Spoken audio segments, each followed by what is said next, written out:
More than 5 million donkeys are devastating some of the harshest inland deserts of Australia. They gather around waterholes in temperatures exceeding 40 degrees Celsius, consume scarce dry season vegetation, and have become a nightmare that has persisted for decades across the country. The Australian government has spent over $50 million on control programs using helicopters, tracking traps, and even the Judas donkey strategy, yet their population still remains beyond control. Ironically, China is also facing a surge of donkeys across its dry grasslands. But instead of treating them only as a problem, China has taken advantage of this walking resource to develop large-scale donkey farming, building an economic value chain worth about $6 billion every year. So how did China manage to do this? Mandarin Tech will explore it with you.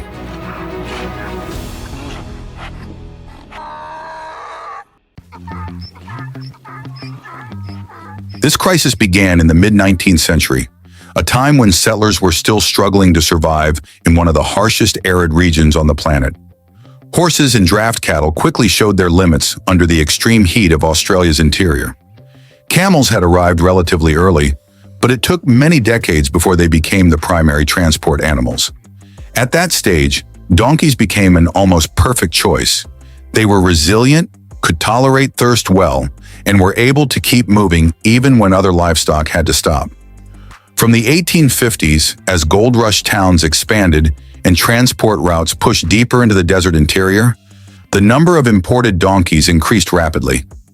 They pulled mining equipment, carried supplies, and transported heavy barrels of water across journeys stretching hundreds of kilometers through regions that had almost no infrastructure. Pack donkey caravans even appeared along the overland telegraph line, the first communication route connecting inland Australia to the outside world. But when railways and motor vehicles gradually replaced animal transport in the early 20th century, thousands of donkeys were left behind near goldfields and along old transport routes. Without human control, they quickly formed wild herds and spread deep into Western Australia, the Kimberley, the Pilbara, and the Northern Territory. With no natural predators strong enough to control them in Australia's inland environment, donkey populations began to grow at an astonishing rate. Thanks to a stable breeding cycle and high survival rates, an initial group of only about 200 to 300 animals could increase to more than 3,000 to 4,000 within just 15 years under favorable conditions. By the mid-20th century, many cattle stations in Western Australia began reporting herds of donkeys occupying critical water points for days at a time. In some parts of the Kimberley, hundreds of animals gathered around a single waterhole, trampling the banks and muddying the water so badly that livestock could no longer use it. The cost of repairing damaged fences and water infrastructure alone caused landowners in northern Australia losses estimated at over $3 million per year. On top of that, these wide-ranging herds could carry parasites and diseases that directly affected free-grazing cattle across the region. However, the greatest damage occurred to the fragile desert soil itself.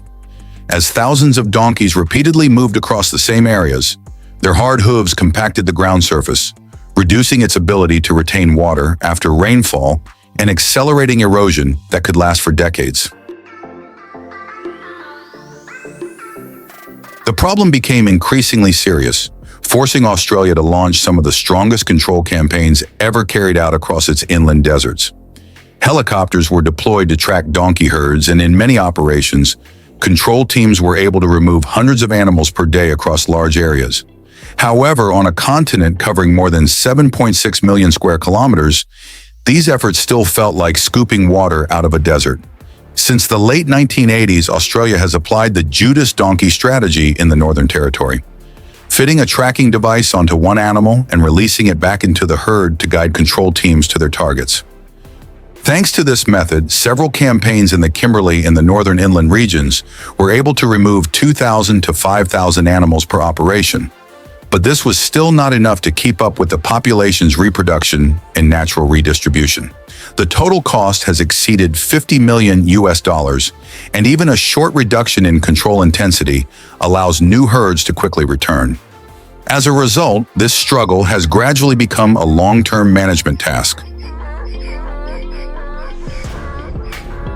But Australia is not the only country facing this challenge. On the Qinghai-Tibet Plateau, where more than 2.5 million square kilometers of cold grasslands support nearly 5 million nomadic herders, China has also recorded growing pressure from herds of qiang and wild asses. They compete directly for food with more than 12 million yaks and nearly 30 million sheep and goats within an ecosystem that is already extremely fragile. In Qinghai province, when the amount of grass consumed by qiang is included in grazing calculations, local authorities have had to adjust the grassland carrying capacity to avoid exceeding ecological limits. This means that their presence alone is enough to reshape the livestock scale of an entire region. The issue is not only competition for food. During the dry season, herds of wild asses gather around the few remaining water sources in Inner Mongolia and across the Tibetan Plateau, occupying grazing areas for days at a time. As grazing pressure increases on vegetation that recovers very slowly, the risk of habitat degradation begins to spread, directly affecting a livestock industry worth more than $20 billion each year in Western China. But instead of trying to eliminate them, China chose to turn them into a massive economic industry. In regions such as Inner Mongolia, Gansu, and Shandong, the transition zone between dry grasslands and the northern semi-desert belt of China, donkeys are no longer scattered in small groups as they once were. Instead, they are organized into large-scale semi-wild farming systems. Rather than being fully confined, they are released into grassland areas covering hundreds to thousands of hectares, where natural herd structures are maintained while the entire breeding cycle, water supply, and movement routes remain under management control. In Ordos, some farms are able to maintain stable herds of 3,000 to more than 5,000 animals within a single continuous grazing zone. Their diet mainly consists of hay, post-harvest corn stalks, wheat straw, and local agricultural byproducts. Coarse feed resources that many large livestock species cannot use efficiently under the dry and cold climate conditions of northern China. Thanks to their strong drought tolerance, donkeys can maintain stable body condition with about 30 to 40% less water than cattle or horses, making it possible to expand herd sizes even in areas with limited water availability. When they reach a weight of about 200 to 250 kilograms and an average height of around 1.2 meters, donkeys raised in semi-wild farms begin entering a planned harvesting stage that has been calculated in advance. Unlike informal livestock systems, the entire selection process is based on age, physical condition, and especially skin quality, the factor that determines the greatest economic value in the downstream production chain. From the vast grazing areas of Inner Mongolia or Gansu, they are transported in small groups to centralized processing facilities, creating a stable source of income for local herding households and forming a supply network that stretches across northern China. Inside modern processing facilities, donkey carcasses quickly enter a closed-loop processing line that operates almost continuously throughout the day. Here, they are suspended on automated conveyor systems and move step by step through cleaning stages, internal organ removal, and initial washing with warm water to reduce their characteristic odor before being further treated with high-pressure water jets from multiple directions. Each carcass is then carefully inspected manually to ensure hygiene standards are met before moving into the chilling stage to stabilize muscle structure. In cold rooms maintained at around 4 degrees Celsius for 12 to 24 hours, the muscle fibers gradually stabilize, allowing more precise cutting and helping preserve better meat quality during storage. After this stage, skilled workers begin separating specific cuts such as loin, shoulder, and hind leg, each with different textures suited to various traditional cooking methods across northern China. Thanks to its dark red color, firm muscle texture, low fat content, and high levels of protein and minerals, donkey meat has long been considered a nutritious food source. It is widely consumed within local culinary systems and is increasingly becoming part of the country's modern food supply chain.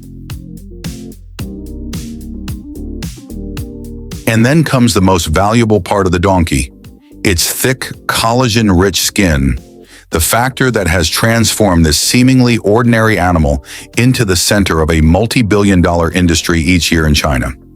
Immediately after being separated from the carcass, the skins are roughly cleaned, carefully preserved, and quickly transported to specialized processing facilities. There they enter a production process that is almost completely separate from standard food processing lines. The goal is no longer meat, but the extraction of pure collagen to produce ejiao, a medicinal gelatin with a history of more than 2,000 years in traditional Chinese medicine. Inside these factories, each skin is cut into smaller pieces and soaked in large water tanks to soften before undergoing hair removal and impurity cleaning. Then comes the most critical stage, slow boiling in large extraction vats for many continuous hours, where the natural collagen gradually dissolves into a thick amber-colored solution. Once the mixture reaches the ideal concentration, it is filtered multiple times to remove impurities, then further reduced until it achieves a honey-like consistency. After that, it is poured into molds and slowly cooled to form solid black gelatin blocks. Through this seemingly quiet process, the skin that once protected an animal roaming dry grasslands is transformed into one of the most valuable medicinal ingredients in the traditional healthcare system of Asia. However, not all donkey populations in China can be integrated into industrial farming systems like those in the northern inland regions.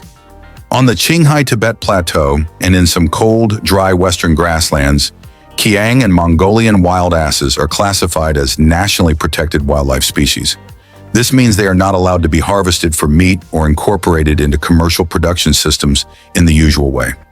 As a result, instead of eliminating or fully domesticating them, some regions have begun experimenting with semi-natural management models under controlled conditions.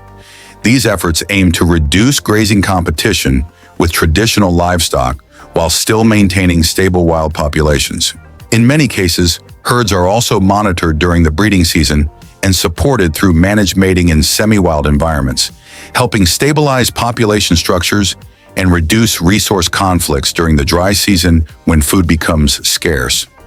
Although these populations cannot directly participate in the meat or hide value chains like farm donkeys in northern China, they still offer another, less widely known development pathway that is attracting increasing attention from researchers and local pastoral communities. Donkey milk. In the semi-arid grasslands of northern China and the western plateau regions, donkey milk is gradually becoming a valuable new resource developed alongside traditional livestock systems that have existed here for centuries. In these dry and cold environments, where many dairy animals struggle to maintain stable milk production, donkeys show clear advantages thanks to their strong adaptability and lower water requirements compared with cattle or horses. Unlike many other dairy animals, milking donkeys requires a gentler and more precise process to avoid stressing the mother and to maintain stable milk output. Modern farms therefore use automated milking systems equipped with soft suction heads that imitate the natural nursing rhythm of donkey foals. This helps maintain consistent milk quality while reducing contamination risks during the early stages of collection. Immediately after milking, the fresh milk enters integrated rapid cooling systems that lower its temperature within minutes.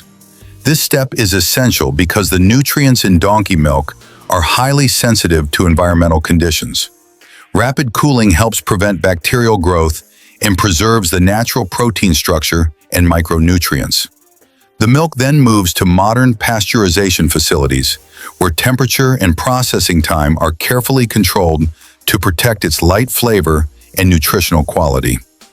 After meeting microbiological standards, it is packaged in sterile bottles or high-speed multi-layer cartons. Aluminum layer packaging protects the milk from light and oxidation before it is stored in central cold facilities and distributed to China's growing premium dairy market. Not only does this approach help reduce ecological pressure across dry grassland regions, it also demonstrates a different direction in managing wild and semi-wild animal populations. Instead of treating them purely as a burden to be eliminated, They can become part of a long-term rural economic strategy if properly controlled. From hides and meat to milk, each animal can be integrated into a clearly structured value chain, reducing resource conflicts while still creating stable livelihoods for local communities. Meanwhile, in Australia, where helicopter-based control campaigns are still being carried out across vast areas, a new question is gradually emerging.